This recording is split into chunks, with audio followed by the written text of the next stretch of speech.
A person works towards something they believe will bring them fulfillment, a job, a relationship, or some sort of personal achievement. They will spend years in pursuit of this and shape their identity around the goal and endure the hardship and the loss that comes with the chase. Then, if they reach it, the outcome feels less complete than expected.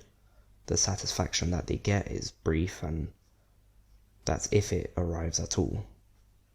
What once seemed essential to them now feels routine, or worse, hollow. This pattern is not incidental. It's a structure embedded in how humans relate to desire. We are not simply beings who want things. We are beings who want through absence. And much of what drives our actions, our stories, and our suffering is not the object itself, but the space we imagine it will fill. In psychoanalytic theory, this space has a name. It is the object Petit, the object cause of desire.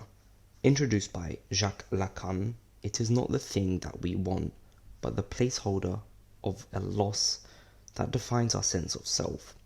What we call desire is not directed at a real, tangible, attainable object.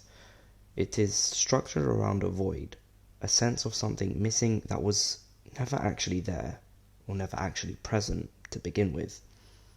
This becomes clearer when we examine how the self is formed. According to Lacan, the human subject begins in a state of disarray. Before you or we learn a language, before we have a coherent image of ourselves, we live in fragments, sensations without a shape, needs without names. This state is called the real, and while we often imagine it as a kind of original wholeness, it is in fact overwhelming and formless. The first relief comes when the infant sees itself in a mirror.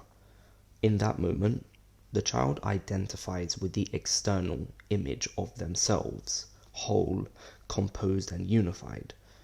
This is what Lacan would call the mirror stage, and it marks the beginning of the imaginary order. But that mirror image is deceptive. Internally, the infant does not feel unified. Their body still stumbles, the feelings still overflow, yet the child identifies with this external image and begins to form an ego, a self-image, based on something it is not.